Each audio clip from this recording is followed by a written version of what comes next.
Hello everyone. Today I'm joined by Guillaume Moubech, founder of Lemlist or Lempire. Guillaume went from traveling the world for 1 year, mastering the art of social media, to get some free stays and find some work so he could keep traveling, to launching a business with his dad, ending up failing it, to then go and launch, after he was a lead agency owner, his B2B SaaS company, who's now generating almost 30 million in ARR, right?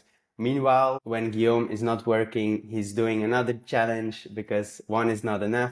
So now he wants to be a world champion when it comes to doing Ironman. Come, Guillaume, pleasure to have you, and I'm really excited for this conversation. Thanks a lot for having me. I'm excited to be here. Amazing, amazing. Maybe for the audience and for the very few people who might listen today and live under a rock and do not know you, can you shortly introduce yourself a bit more? Yeah, I mean, I think the intro was really great. I'm a French. Was born in Paris. I didn't grow up with a lot of money. Like my grandparents basically immigrated to France, and I felt like I had a really a cool childhood in a sense where I never lack of anything. But I think my entire life, I felt like I wanted more. When some of my friends were going on cool holidays or whatever, I would just stay at my grandparents' farm and wanted to do a lot of cool stuff. So since I'd say a very early age, I started trying to make money in the best way I could. So I started by packing bags at the supermarket for people, which was an easy way to make some change. I was also working a little bit, on the construction field when I was younger, just doing little stuff. And I think I was really passionate about money very quickly. So during my studies, I worked. So I'm also a chemical engineer, and I got a master in marketing. But on the side, I was doing a lot of sales. So I was sales rep, at clothing stores. I was teaching also to some medicine students, organic chemistry. So I've done a lot of stuff that allowed me to essentially make a little bit of money. And eventually I was just thinking that launching a business could be a good idea. And as you said, started with a t-shirt business because I mean, everyone wears t-shirts. It must be a great idea. And I was very convinced that it would be a success. And I was really happy to do it with my dad because he sacrificed quite a lot for my brother and I to have a great education. So I just thought it could be a good way to give back to him. Long story short, it really didn't work out. We only sold 6 t-shirts. It was really terrible. And I learned quite a lot. But essentially, I learned that I needed to understand how to grow a business first. And I didn't manage to do it on my own on that project. So a friend of mine asked me if I wanted to join him to launch a lead generation agency, B2B lead generation agency, which I didn't know what B2B was, nor lead gen at the time. And he explained basically that we could find anyone's email address, reach out to them, and potentially book meeting with people. So I became very passionate about that topic. And for me, it felt just incredible that we could reach out to anyone in the world and just try to convince them to hop on a call. So I became very, very interested in human psychology, in how to build relationship at scale, and how to grow businesses. So the agency was working decently, I'd say, but I was more passionate about the software side of thing and the product. I guess that's kind of the engineering side of me. So in 2018, I started Lemlist, and very quickly it became one of the biggest sales automation platform in the world. We were valued at $150 million in 2021 when we cashed out $30 million. So that was a cool event because basically I took home personally $10 million. I was able to give money also to my parents and just enjoy life a little bit more. And now I'm as you mentioned I'm founder still. I own 70% of the business, so that's my main focus. I've also invested in many companies. I also train a lot to try to to qualify for now to the Ironman World Championship. I'll be running in an Ironman in Texas in less than 2 months. No, a bit more than 2 months. Yeah, amazing. I mean, for everyone listening from the US or around Texas, go and cheer on G when he's running I'll so need he your can help. qualify. Yeah. Let's do a crowdfund page around that later. But really nice for the intro. Yeah, you said you don't know what B2B means. I guess by now you kind of figured it out, right? Because you're also you're to me like you're a person that thinks as you think and as they should be said, and I really admire that because I'm also like that. And one of the things that I remember you saying was like, I think it was 2020 or 2019, where you go and give a new meaning to the acronym B2B, right? You said it doesn't need to stand for boring to boring, right? You also faked a fundraise to get a lot of media attention. And back in the day, I was just starting my own SaaS then. So that was like really like, I was like, damn, this plot twist was exactly what I thought because I already followed you and I was like, he's a bootstrapper at heart. No way he's gonna do that. So yeah, you had me tripping a little bit, but then it was good. I mean, 100% bootstrapped, really insane. Even though you did you sold some shares basically, like you did like a normal business transaction, a normal sustainable business transaction rejected by investors in the early days. But at what moment in time do you make the decision that going bootstrapped is the right way forward? Also, how do you make sure that you as a founder generate enough money to be able to start hiring people? Yeah, it's a good question. I think, like as you mentioned, in the early days, I was in a startup incubator, so pretty much everyone was raising funds, and the cool factor or like the whatever top 1% that media would put on front page would be like startup that raise money. So I was like, of course we have to raise money. I'm like very competitive, so I felt it was the way. And eventually, after getting rejected for a month by VCs, I was like, you know what, like fuck it, because I mean they had a fair point, like it's a very competitive market. They didn't know who the fuck I was, and let's say I was like really a nobody. Not that I am someone very important now, but I didn't have any track record. And eventually I was just like, okay, like I have like a software that can do like sales automation. I used to have an agency where that's what I was doing for clients all around the world. So I'm just going to do exactly the same. So I'm going to run campaigns. So I started running campaigns across like 3 regions: Europe, North America, and Asia Pacific, basically like Australia, like Singapore, etc. And eventually I realized that the French are just like the cheapest bastard ever. So I thought, we're in Paris, I'm French, it's a French company. So yeah, it should work, like there's the French connection that doesn't exist. What I realized though is like, to give maybe a bit more context, sales automation is a very crowded space, everyone knows that. But I came back to like the first principle of what is the role of a sales rep. And a sales rep, whatever they want is to obviously like reach quota, so book enough meeting to close enough deal, and eventually like get the bonus check, at the end of the month. The commission. The yes, commission, for sure. yeah. So eventually I was like, okay, how can we build basically like a tool that allow people to have like more meetings?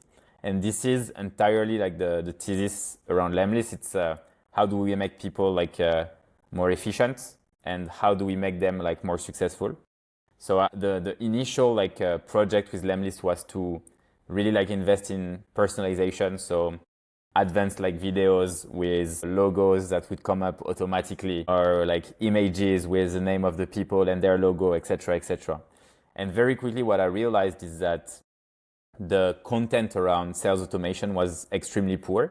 When we would type like a cold email template, you would end up like on an article written by HubSpot. I love HubSpot, but the article are written by like marketers who have never done like cold emailing. So Exactly. eventually like it just doesn't work. And I was like, okay, like why is all of this so fake? Like the truth is like, 1, sales is hard, and 2, we should show people like what works and what doesn't. So I decided to document all the things that I was doing to acquire customers. So I would like share the campaigns that I would run, etc. And very quickly I realized that in the United States, I had like a lot of people who were a lot more innovative and wanted to test like new solution at the edge, of what existed to actually like improve their sales. And very quickly, like the US became like our biggest market, even though we were based in France. So I kind of like stopped prospecting in Europe and I really like focused on the US market. So my first year, it was just me like running like the whole business. And I closed a bit more than, I think it was 150 companies. I think I ran close to like 400 or 500 demos that year. So that was like really range. intense. Yeah, it wasn't like the 9 to 5 job. Of course. For those who know me at that time, they didn't see me. Basically, I was living Yeah. under a rock. But essentially, like by doing this, I started having like more and more people like sharing the content I was writing, and very quickly, like the growth of Lemlist, if I had to like put it in like a format, was I would run sales prospecting campaign. Every week, I would showcase what's working to people in a community. Every time I would close someone, I would ask them to come to the community so they could see like the new templates. Then in the community, people would give feedback about what's working, what's not working. I would improve the product. And then, I would redo the same thing. So more campaigns with the new features, documenting why it's working and what I've been doing to give like people's idea, and so on and so forth. And that started to generate like a bit of hype. And eventually I removed myself from that process. And instead of just showcasing what I was doing, I started to showcase what the Lemlisters, so our customers, were doing. And very quickly we became like the first platform ever, like to share real templates from customers, of course, whenever they wanted to. But for them, it was a good way to get exposure because our community became like one of the biggest around like sales prospecting, etc.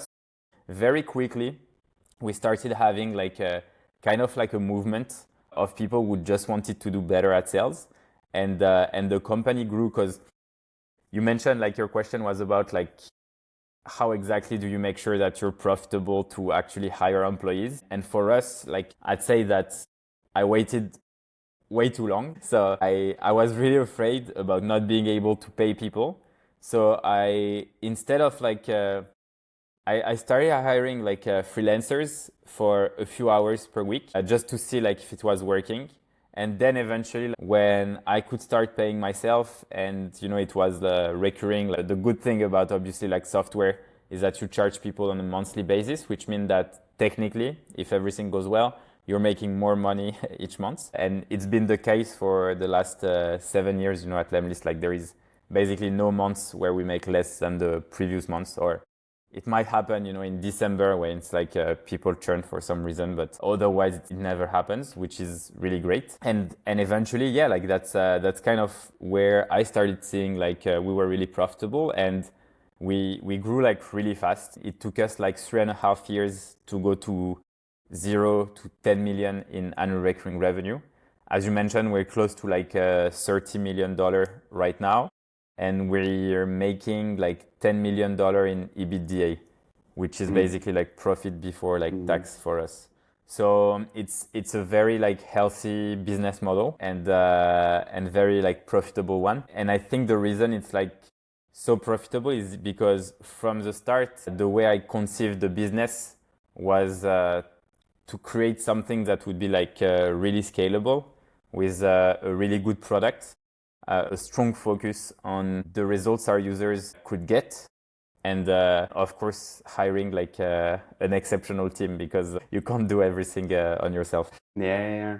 Okay, I have a lot of questions around this, but amazing things. So, like, at what point in time do you get these ideas for these new campaigns, these new templates? I also remember on those templates, like I was one of them, you could submit things first, like completely without any control or something like that. Like I could just share like a screenshot of results. These are the campaigns. But then later you also put like more control on that, like quality control you had to kind of apply, which created exclusivity, I can imagine. But yeah, to me, like you were really like the first one to really, first of all, master like B2B content on LinkedIn, I would say, and like, make that in a very nice format.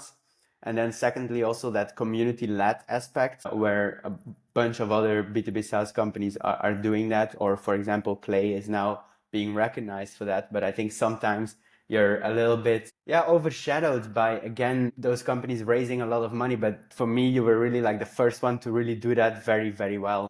So Thank yeah, you. anyway, no, I mean, it was really cool. I was part of all the communities that you tried, you moved around to different platforms. But anyway, back to the, like, how do you keep getting those ideas in the early days? Because you even mentioned, so, I mean, because I guess it's so obvious, but back in the day when people were doing lead gen, it was mainly also text-based, or maybe you could still have links, but then suddenly you come to the idea like, I'll make a picture with a dynamic element on it, right? That must have been quite a shocker. I mean, how do you Yeah, do that? yeah. It's to be honest, it's a good question. I think like my view on creativity is that action produces information, and most people stay in a state where it's very difficult for them to take action because they are afraid of failing. And it's not that they are afraid of failing in itself. I think they are afraid of what people will think of them if they fail. And I believe that one of my quality is that I don't really care. I mean, it's not that I don't care, but it's just I know that it's not my job to care how what I do will be perceived by the world. In the sense that I'm here to create. I've always pictured myself as a creator or like internet artist in some way. Okay. And what I put out there and what I share with the world, it's my role is to make it as good as I can with what I know at a certain time. I don't mind like changing changing, like for me, ideas are just like a guest in my mind. So I welcome them all the time. But if they don't bring anything to the table, I have also like no issue to let them go and, like let them do their own thing. Okay. And I feel like too many times I see like founders who think about stuff, but they don't execute. And for me, from the very beginning, every time I had an idea, I just like did it, because you're remembering like all the things that worked and that ticked and that got traction. But the reality is like there are hundreds of stuff I did that, like never worked and that no one remember because, it wasn't good enough simply, or just not the right time, and that's okay. So I believe that action produces information. So the best thing to do whenever you get started is to just like do things every single day that you believe will move the needle in the right direction. And for me, moving the needle is very simple. It's like, how can we bring more value? The only question I ask myself, when I run a business is like, is this bringing more or less value to the end users? If the answer is yes, it's bringing more value, then we do it no matter what. And I also talk a lot about attribution. And there is a good quote by Gary Vee, that's like, what's the ROI of your mom? And it basically like, this is my vision on marketing. People want to measure things, like they love predictable things, like, hey, I spent $1 in ads and I got $4. The reality is like, if you want to be scientifically specific and correct about attribution, you can't. Like, I mean, like I've been talking to the smartest of the best scale-ups in the world, etc. But if you really want to dig in and challenge, you can have like a general idea. Like when you say, I spend $1 on ads and it brings me this. Yes, of course, like you have a general idea, but what's the implication of your brand? Typically like Nike when they spend money, like would you say that ads bring them X revenue, or would you say that all the departments that's been working on the brand for like 20 years also have an impact on the conversion rate, on why people click on the ad, on all these things?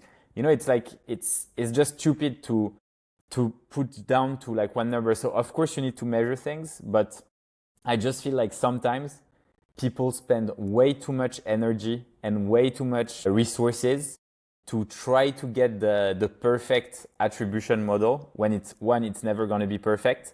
And second, when they could have spent that money and energy on things that would make them grow a lot faster. And it's an example to basically like illustrate how much I didn't care about all the stuff that most startups that have raised money and that have to report to investors were doing, and what kept the team super small and very agile. So we are in just an experimentation mode, and where we just like test new things, try things, and just have fun along the way. Because it's also like super important, like if you don't like what you're doing, just like, eventually like you gotta stop. Otherwise, it's just not worth it. And makes a lot of sense.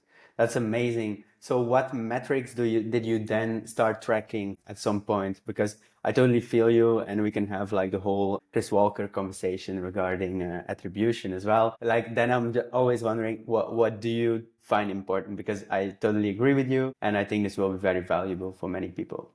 From the first months, I was tracking like 5 metrics max across like the entire business. It was basically like number of signups. So that for me gave me the basically like how well we were creating, like a good marketing stuff. Then I was looking at the amount of activated user, which is essentially like letting me know if our product is getting better or worse. Because if people don't activate, meaning like don't launch campaign, it usually means that you've changed stuff in the product that are basically impacting negatively the user experience. Unless, going back to one, the quality of the sign up is not as good, which is also something to consider.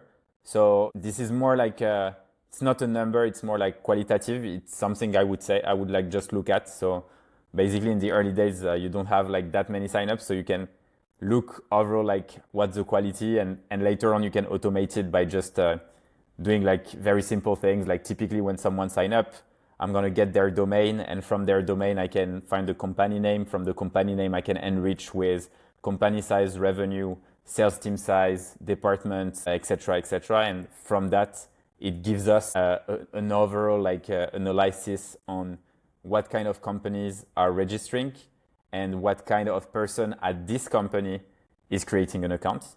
And that allows basically you to check whether or not your marketing actions are great, and also if it's increasing or decreasing. Then after the activation, I would look at the conversion to paid.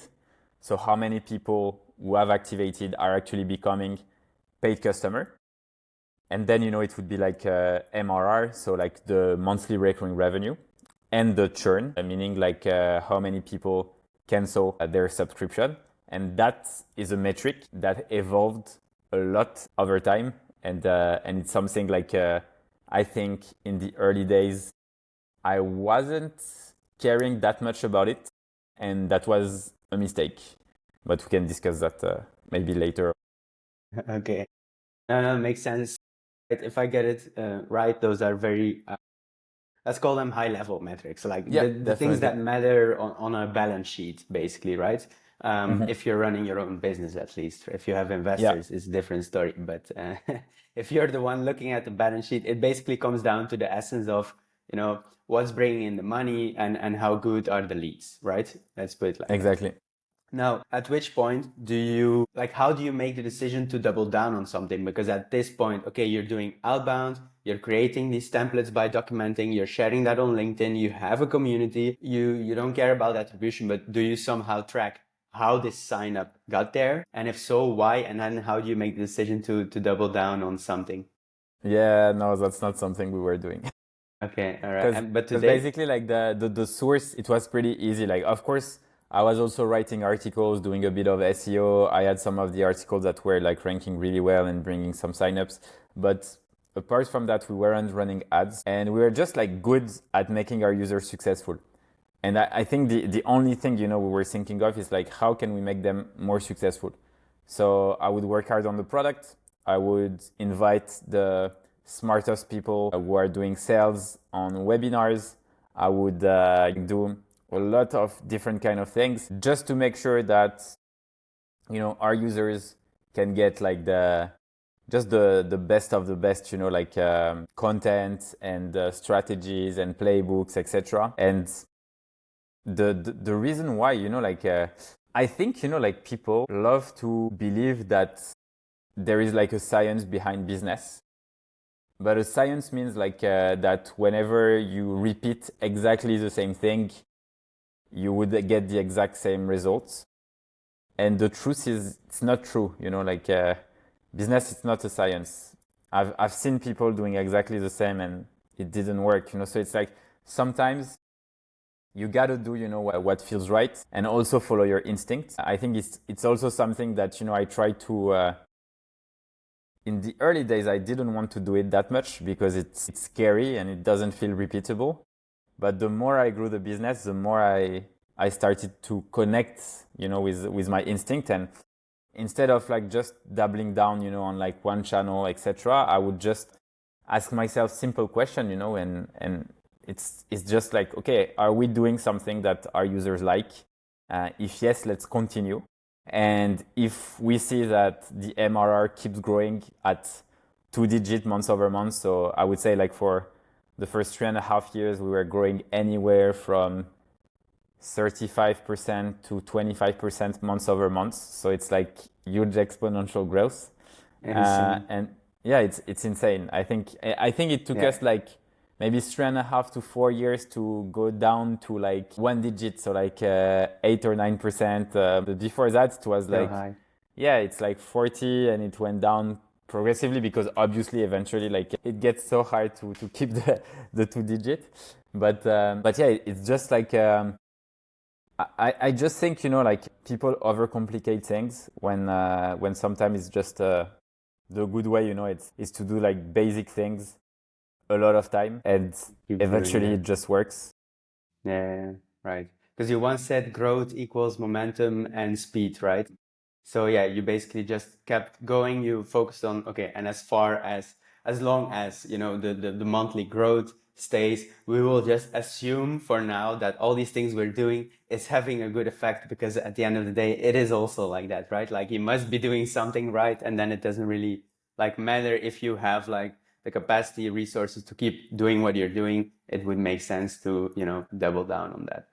Really, really amazing. Going back to like, you know, running outbound for yourself, because I rewatched the podcast from you with Harry, where you said that very early as you were doing content, your sources, and let's say inbound versus outbound, right now it was like 70 inbound, 30 outbound, right? Because at some point I can imagine that you just have that many inbound where you're kind of need to stop with outbound, right? Because, you know, if the quality is good, they're already finding you. There's also not endless amount of people that you can keep reaching out to, right? Like if they come to you, you can't really go to them because they are already here, right? So how did you go about that? Or Yeah, I think it's just different phases, you know, in your company. Like as you mentioned, I would say like the first 12 to 18 months, it was 100% outbound, like me doing like the outreach and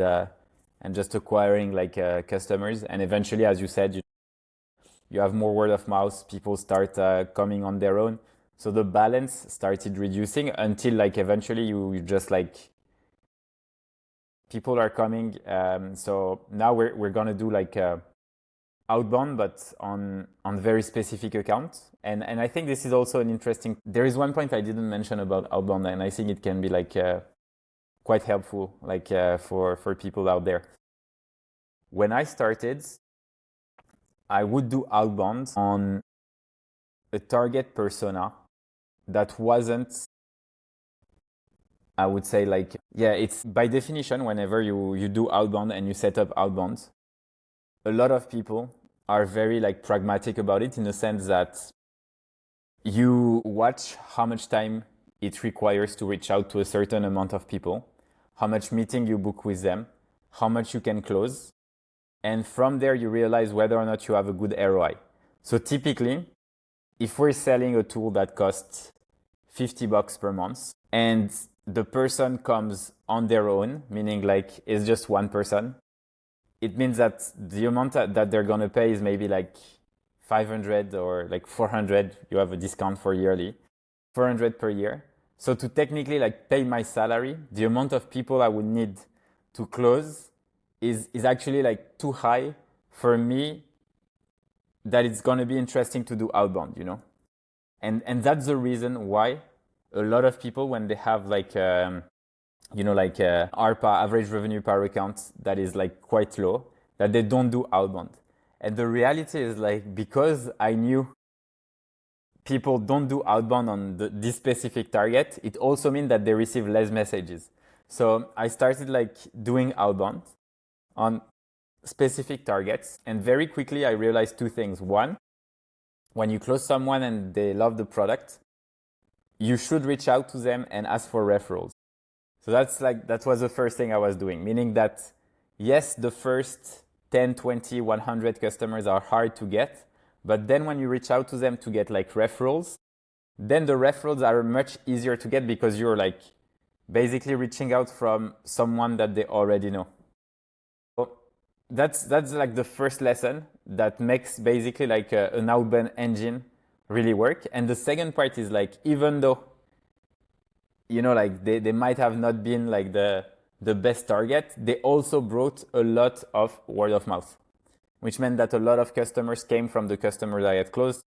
Eventually, it just took off, for which, in my opinion, is like the cheapest acquisition model ever outbound, because it's super cheap, like to get a tool to do like sales automation, and it's also cheap to get like the data nowadays. You know, like it's not something that you're gonna spend. If you want to run ads, typically, if you don't have like $1,000 just to start, just to make a few tests, it's never gonna work. Whereas with outbound, with let's say like 200, 250 bucks, if you're on your own, you have like unlimited access to anything, you know? So, so that's something like I started doing, and eventually, as you said, like when the growth started like to take off a lot, my role became also to like create an awesome team. So we kept an outbound team, but focusing on bigger deals this time. So going after like a bigger sales team, etc., just to make it like overall more interesting for from a pure like revenue perspective.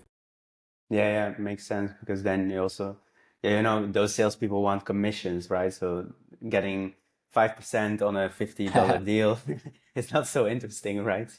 So yeah, it makes sense. I mean, many other elements interplay in that, right? But yeah, how come, like, why do you think, because it's interesting that you say, okay, we're going after like the bigger accounts ourselves via outbound. They're probably also consuming the content somehow. They're just not like proactively coming to you. Then we also have the element of triggers. But that's also something that we see when we work with companies who have, like, let's say the smaller tier customers, like almost one person companies to like 2, 3 employees. Those come a lot inbound through the ads. It kind of works. Even when you reach out to them, you get a lot of reactions. It works really nice.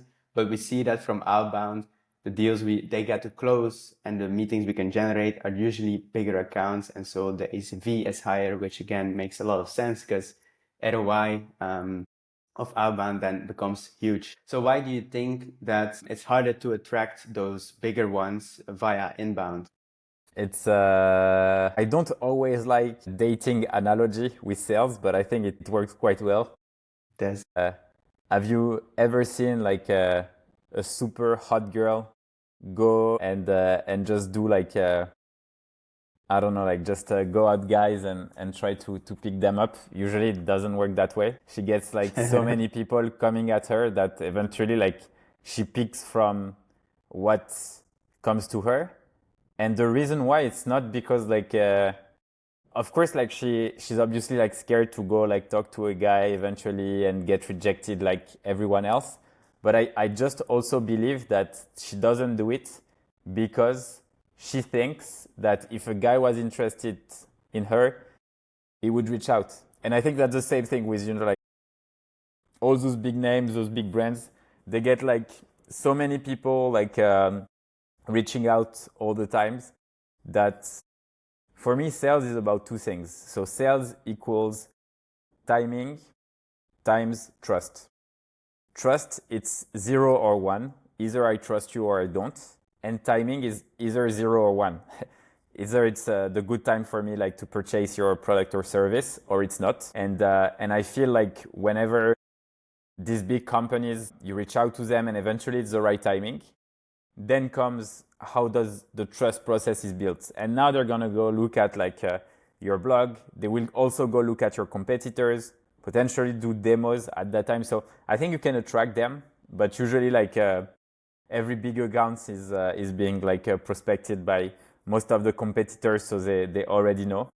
And yeah, it's kind of like I'd say that's kind of like how it works overall. But I just feel like the reality with outbound is that you can send a message when timing is not quite there yet, but almost there. And this is where you get your edge.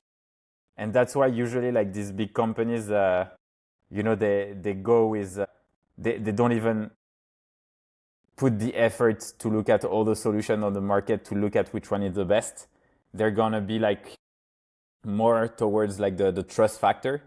And the trust factor can be built like through outbound if you do things the right way, like reaching out with some values, doing like the calls yourself, like et cetera, like that's things that help build trust basically. Right. So you're also saying that like everyone tries to be in their inbox, so you should as well. Otherwise you're not there, right? And it almost comes across as if like, enterprise people, they don't scroll LinkedIn, they scroll their inbox to get the news, which can be true, right? I mean, it's also getting harder to land in their inbox there. Yeah, maybe you can share a few things on how even in the early days, like Lemwarm came about. Then it was just like a native thing. It wasn't even Lemwarm when you started using that. But for me, that was like the first time 5 years ago. I was a complete rookie. I didn't know anything about deliverability. And it's like still very much a black box, honestly, and I have my opinions about it, but really interested to learn how did you come about that. And yeah, it's quite funny because we were really like the pioneers on that topic. Like no one was talking about deliverability in outbound before us. So what we saw back then is that we started seeing customers. Typically, we were using like a competitor like SalesLoft or else, having like super low open rates, and they would come to us and they would basically like wonder whether or not they could get better results. And very quickly, like we would realize that the spam rate they would get was like way too high, and they had the deliverability problem that needed to be fixed. And with our community, we came down to like something simple. So maybe let's take a step back. Deliverability is whether or not your emails are landing in the primary inbox versus in the spam folder. Whenever you create a new domain, the domain is brand new, meaning that on the internet or on the inbox world, the street cred of a domain that is new is basically zero. Like no one who the fuck you are. So you can either be someone that is spamming and who bought a domain to spam people. You can either be a normal guy or you can be a good guy, And the ESP, email service provider, so like Gmail, Outlook, Exchange, etc., their role is to protect people's inbox. Why? If you look at the email protocol, it's like a very old protocol. And the issue with it is that people can essentially like very quickly with like SMTP, so it's like the way we are like sending email. If tomorrow I want to pretend that my email address is, I don't know, like whatever, any person on earth. So let's say like Drew at dropbox.com. I could just use an image of that recipient, send it, and people would actually see that it's coming from this person, even though it's not. And by doing so, I could steal your information, steal credit card numbers, etc., etc. So that was the first issue with SMTP. So what this email service provider decided to do is like, okay, because it's easy to forge the recipient, because anyone can do it. It's just like, in the end, the recipient, when you look at how SMTP work from a pure like code perspective, it's something that it's a text field. So you can type anything in that field. Yeah, it could be anything. The reply to is also a text field. So I could pretend to send through Drew and you reply to Guillaume. It doesn't make any sense. So what they decided to do, it's like, okay, now we need to have as a passport, you know, like or ID card. And that's when they created like DKIM, SPF, CNAME, etc., etc. It's just to basically show that, one, you're the true owner and you're the true person of this. What we realized is that a lot of people didn't know that. They had never done like the technical setup to add these things, meaning that by default, when they were sending email, because they didn't have that, their deliverability was going down. Then the second thing is, like everything that's happening on internet, they have like the information of how you behave. You know, like everything stays on the internet. So because they know how you behave, if you start like spamming people, or if people report you as like spammer, eventually your reputation, your street cred, it's gonna go down. You can see it a bit like, let's say your email is you and the mailbox of the person is a nightclub. Your goal is to enter in the nightclub. If you came to several nightclubs and you saw a bouncer and you had a fight with the bouncer, etc., and now you come to that new nightclub and the bouncer is there, what is he gonna say? Fuck off. You're not coming in. You're not coming in. So for us, we were thinking like, okay, like how do we help our customers, like get better deliverability? The high quality that we have is we have the best community in the world of like sales prospecting experts. So what we're going to do is we're going to create clusters, so like groups of people who are sending messages to each other. And whenever, because we control the inboxes, because they are like Lemlist customer, whenever, like a message end up in the spam, we can basically like notify them and try to help them to improve that score. So we built a lot of features. We'll not go too much into like technical details with all the features that we built, but the goal for us was to maximize how people get the best deliverability. And very quickly we became like a leader in that market. We managed to also get a lot of our competitors' clients with that. And that was kind of like another differentiator that actually came from the community initially. So listening to your users always pay off. Nice. I mean, if you ask the right questions, of course. But yeah, no, that's amazing. I think also that was really valuable for the listeners to have that explanation. And so basically then Lemwarm will help you, like this person who is now rejected by the bouncer will go and say, sorry, bouncer, sorry, bouncer, sorry, bouncer, until you get back in. Exactly. Right? Or say, okay, you need to start from scratch, game over. Yeah. Which maybe to add on that, yeah, indeed. Maybe to add on that from my experience for the audience as well, is that you can do alternative email domains, but also, and this might sound insane, I mean, G being your email, I think everyone knows it by now, but I'm not going to say it. But you send a lot of emails, you got a lot of emails, Lempire gets a lot of traffic. It's like seen as that pretty girl in the nightclub by now, right? So if you send from your main domain, you'll probably land in the inbox because your domain reputation is very high, very good. You're also known, so you'll get high reply rates. So you should have no problems and you essentially have no need for an alternative domain. You personally, right?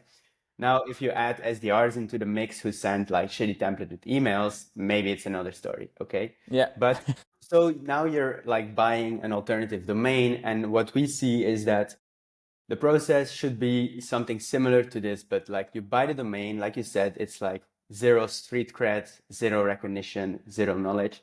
You need to let it warm up. How do you let it warm up? By not doing anything with it for at least a week. You don't immediately create inboxes, because that shows also to these ESPs that you don't have malintentions, maybe later, but they don't know. And they kind of like, it throws them off because their systems are kind of set up in a way that they expect immediate action. So if you don't do that, like usually that helps already. And then you start the inboxes, you immediately start with the warm up, couple of days, should be good to go. Definitely. So yeah, just wanted to add that, let the domain rest as well. Like it's not only the inbox, but Yeah, yeah. exactly. And the trick also, because it's once again, we're trying to make something like scientific out of something that is extremely, extremely complex. Because the truth is, right now we've simplified it, and what you said is also like it's smart. It's always think like, okay, what are the signals that will basically show that you're potentially someone who's gonna spam. And as you said, like you buy a domain, you create 1,000 email address, and you start sending messages. Of course, it's gonna get blocked because who does that? Exactly. It doesn't exist. So like if you behave like a human being, like okay, like you buy a domain, maybe you create your first email address, then maybe like the next one you're gonna create them a week later or 2 weeks later, etc. Then you warm it up, like send messages, etc., etc. Yes, that's like much more like human-like, and eventually like it should work. But the reality is like sometimes warm up and deliverability, it's also there is also like in everything in life, there is also like a bit of luck.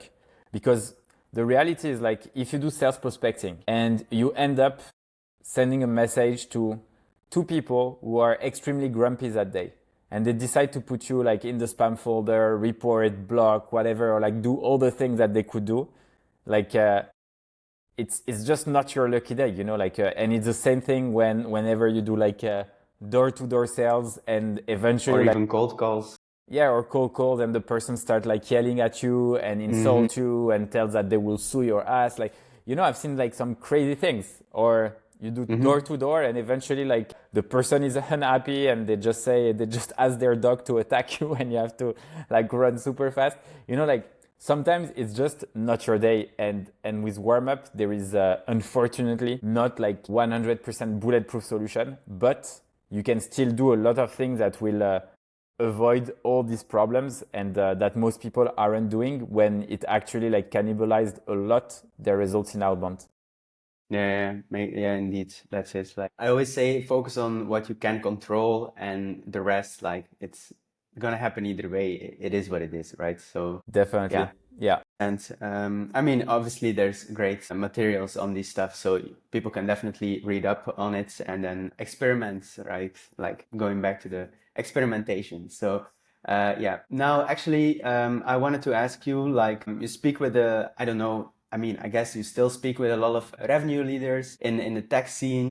I guess many are worried, many are having challenges. I know that pipeline is a thing now these days, and prospecting outbound, and there's some agencies making noise, and it's becoming all very technical. Now they have like these batteries of SDRs who are like not doing it the right way and stuff. What is one thing that you think they should completely ignore and not listen to in terms of advice right now for those SaaS revenue leaders? I think like everyone saying, like that sales is dead, like, that AI will replace like sales entirely, etc. I think they are not correct. I think sales will always exist. I think sales is evolving and will evolve like quickly. AI is very unpredictable. It's not something you can control again, because we see the evolution going basically like faster and faster, and sometimes like it's not exponential. They worked on AI for like 20, 25 years, and then something happened, and then eventually like like you have leaps and Yeah. new leaps again. Quantum leaps, yeah. Yeah, so it's just very exciting. But what I believe is that sales is always like about helping someone solve a specific problem. With the rise of AI, there would be new problems to solve. So the first thing is like companies need to be able to adapt, and that's like the most important thing. And the sales, they need to are also able to evolve. Like, do I believe that in the future you will have like a SDR who's basically doing just like spending his life on LinkedIn, trying to like put in a spreadsheet the first name of the person, the last name, copy pasting it, trying to find like their emails? Of course not. And is that a good thing? Of course, yes. It's the worst job ever, like if you're doing that, like it's 100% normal that we can automate like the boring part. But do I believe that people, like would still go on calls and demos because they need to solve like technical problems, or they need like new solution or new services and new products? Yes, of course. So my belief actually is that outbound and inbound are going to be like a lot like closer. You mentioned pipeline, and I think it's a good way, to look at all the leads that you can get. I think like in most advanced companies, you actually realize that the gold of these companies and the big chunk of revenues these companies are missing is already in their CRM. So I think there is a lot of intelligence to add in the original CRM. Like, oh, actually, we talked to that person like 6 months ago, but the SDR who had the meeting didn't go because they were sick. Oh, and we never followed up. Oh, that's awesome. Sometimes you look at crazy stuff, and these kind of stories, it's not just like one in 1,000, like it's in a CRM, there are like huge amount of money to be made. So that's like the first thing. Second thing is when someone requests a demos, how exactly do we put them in a flow that makes sense? And if they don't show up, how do we follow up? How, like for me, this is also outbound, like someone, the intent 100%. can come at many different levels. An intent can be, I requested a demo. It's a very strong intent. An intent can be, I posted something on social media. An intent can be, I changed job and in a specific position where we believe that you're going to do X, Y, Z. It can be like a news announcement. Like there are many, many different intent. Each intent has a different way to be scored from a lead perspective, but all of it will always need engagement from the sales rep, because by definition, human beings are lazy. And sales for me is also about making people's life easy. If I have a problem, I know I need to solve it, but I'm always like pushing it back. And eventually someone come and say, is your problem X, Y, and Z? And I say, yes, yes, yes. Okay, the solution could be B, C, D. I'm like, okay. And I can implement it. I'm like, how much? Like it's super simple. It's, like maybe I could do it myself, maybe. But you know what? Like happy to pay. And this kind of transaction will always happen. It's always supply and demand no matter what you do. My view is like, yes, sales will evolve, but it's not going to be like entirely replaced by robots. And I think there is also like it's quite funny, like the new hype with AI agents. I mean, I like it because I think it's also like the goal, to always like reinvent things. But from a pure like developer perspective, an AI agent is just a suite of action that basically create a results. The fact that people imagine that it's a tiny robot who's actually doing things without having you to do it, it's basically like what softwares have been doing for the last 20 years when you think of it.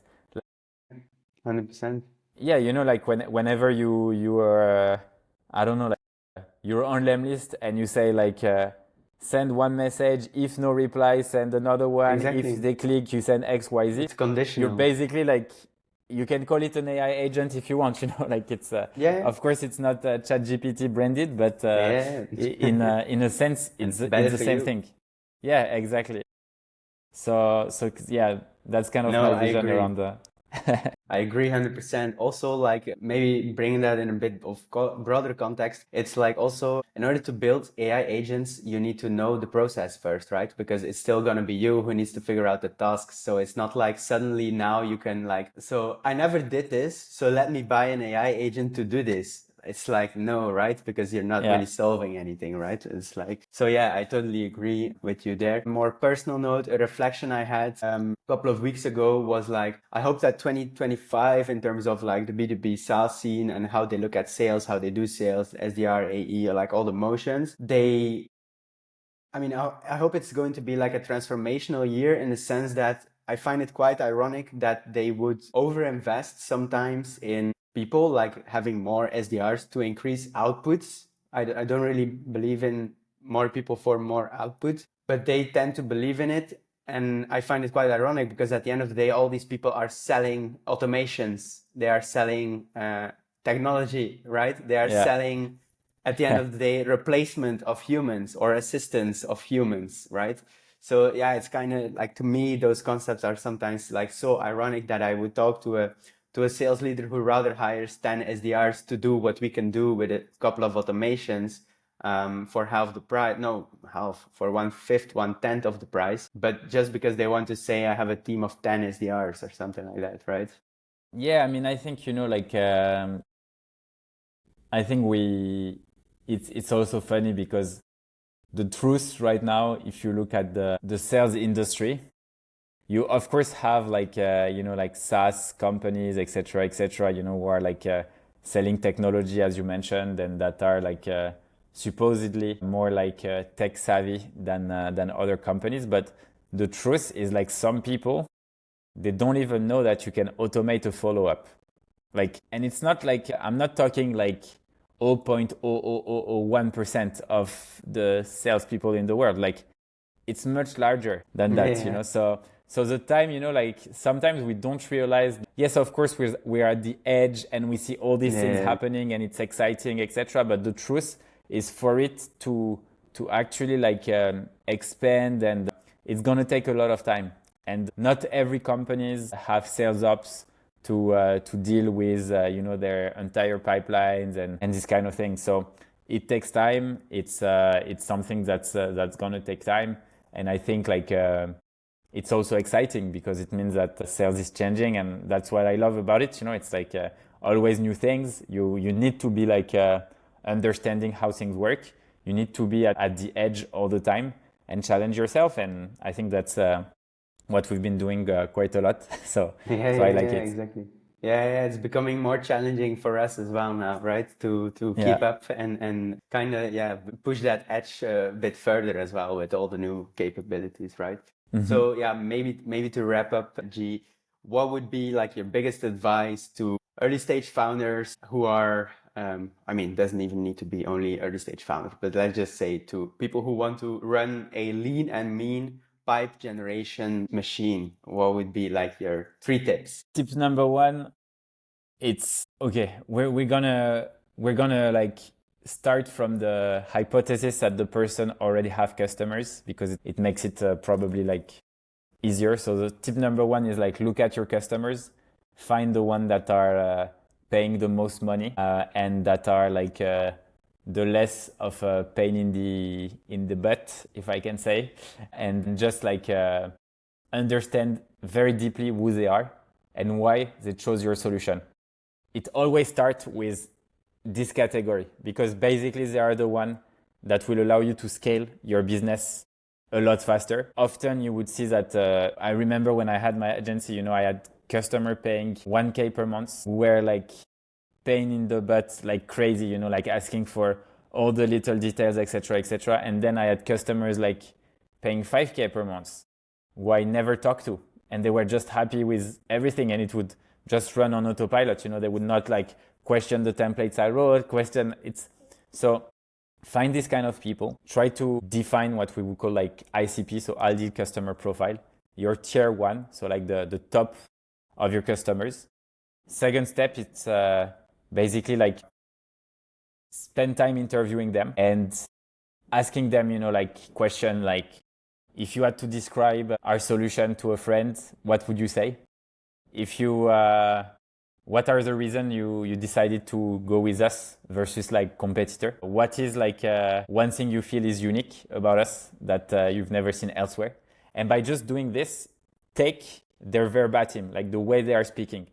Take exactly the differentiators that they've seen and reuse this into your outbound on that specific target by being like highly personalized and also high intent. So try to find this little intent that the company has and that you were able to help them in a very specific way. So let's say that you realize that your ICP are companies who are targeting CTOs at cybersecurity companies. Something like this, that's very narrowed. Audience. Tough audience, very tough audience. But you realize that eventually, like you managed to actually book meetings with these kind of things. Now, if you find a company that's targeting like CTOs at cybersecurity companies, then you could reach out to them and say, hey, first name, I believe that what you're doing about XYZ could help company 1, B, and C solve a few of their issues. As an agency, we managed to book meeting with that CTO, and that CTO for different of our customers. Does that make sense that we chat at least to show like how we managed to do it? And that's it, like it's an easy sell. And again, like often people don't realize, like that the most important part is understanding the problem, understanding what differentiates you from the rest, and leverage both to actually help people perceive the value that you can bring to the table and allow them to purchase your product or solution. But it always starts with really well understanding who your ideal customer is and why they chose you. And this is a step that most people forget. The rest, finding the data, reaching out, etc., it's something that I think you can do, and A/B tests and the copy is also something you can always tweak, and it takes time, but eventually you would get there. Yeah, right. I mean, makes sense, right? If you need to be presentable to go and talk to the beautiful lady in the nightclub first before you can, Exactly. Maybe there's a few of them around and you want to pick, I don't know, the blonde one, the brown one, I don't know. Depends, but yeah, indeed. Like, if at least it's one of the elements that you can rule out, if you're really sure, like, these are the people that I need to have. Even back in the day, 5 years ago, that was like probably 80% of the work when it came to outreach. What I would do was like, pull this list, sales nav, phantom buster, put it in a bunch of enrichments. Then there was no waterfall yet, so I would do drop contact, Lucia, scrap.io, all these different tools until my credits were gone. Then I had to create new fake accounts to get free credits again. But yeah, anyway, like I used to do that and then write the first email manually and then just automate the follow-up. That was like my first experience with Lemlist sales automation. I was like, meetings on autopilot, and then I just started showing that to other people, and I was like, they were like, I want that, just I'll pay you and do it if you do it for me, right? So yeah. Nice. No, solid advice, golden advice as usual. G, I will not take longer of your time. Thank you very much. Where can people find you besides in South Africa and soon in Texas running an Ironman? I mean, but on the internet. On the internet, guillaume@lempire.com if they want to message you via email. Otherwise, I share some of my trainings and life inspiration on Instagram and LinkedIn also, and YouTube. Yeah, I'm a bit everywhere, to be honest. Everywhere. Right. So we'll link all the handles in the show notes. All right. Anything that you want to say before we finish this? I think like it was a great chat. I had a great time, and yeah, like hope it was helpful for the audience. Yeah, let us know if it was helpful, and happy prospecting. Talk later.